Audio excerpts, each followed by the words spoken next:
The truth is that our society is populated by an unknown number of genuine monsters. People that are so deranged, so evil, so possessed by voices and driven by demons that no sane person can ever possibly comprehend them. They walk among us every single day. And does anybody really believe that the next Adam Lanza isn't planning his attack on a school he's already identified at this very moment? How many more copycats are waiting in the wings for their moment of fame from a national media machine that rewards them with wall-to-wall attention and a sense of identity that they crave, while provoking others to try to make their mark? A dozen more killers? 100 more?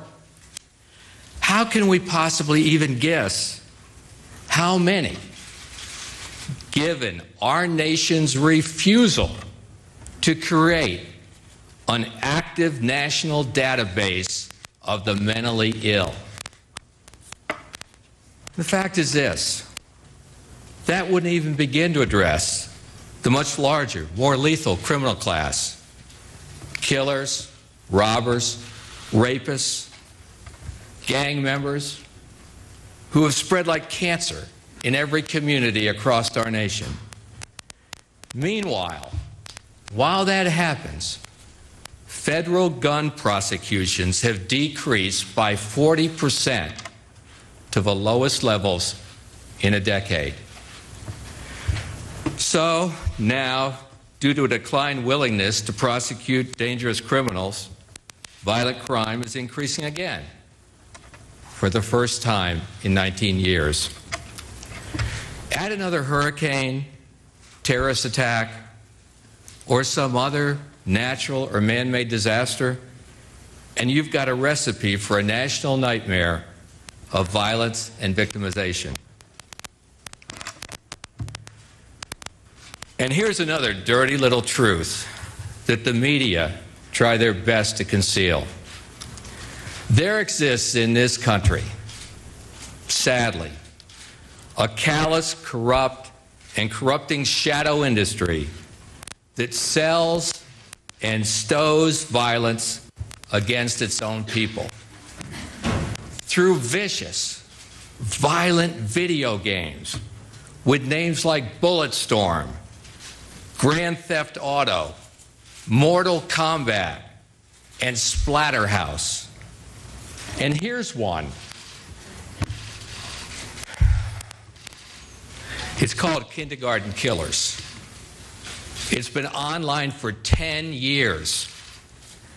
How come my research staff can find it and all of yours couldn't or didn't want anyone to know you had found it?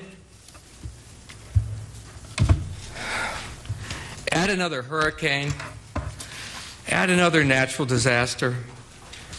I mean, we have blood-soaked films out there like American Psycho, Natural Born Killers, that are aired like propaganda loops on splatter days and every single day.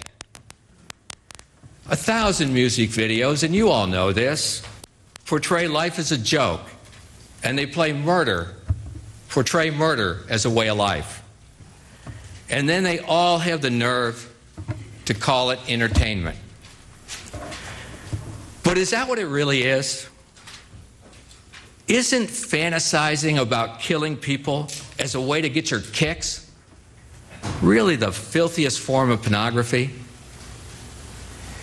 In a race to the bottom, media conglomerates compete with one another to shock, violate, and offend every standard of civilized society by bringing an even more toxic mix of reckless behavior and criminal cruelty right into our homes every minute, every day, every hour of every single year. A child growing up in America today witnesses 16,000 murders and 200,000 acts of violence by the time he or she reaches the ripe old age of 18. And throughout it all, too many in the national media, their corporate owners, and their stockholders act as silent enablers, if not complicit co-conspirators.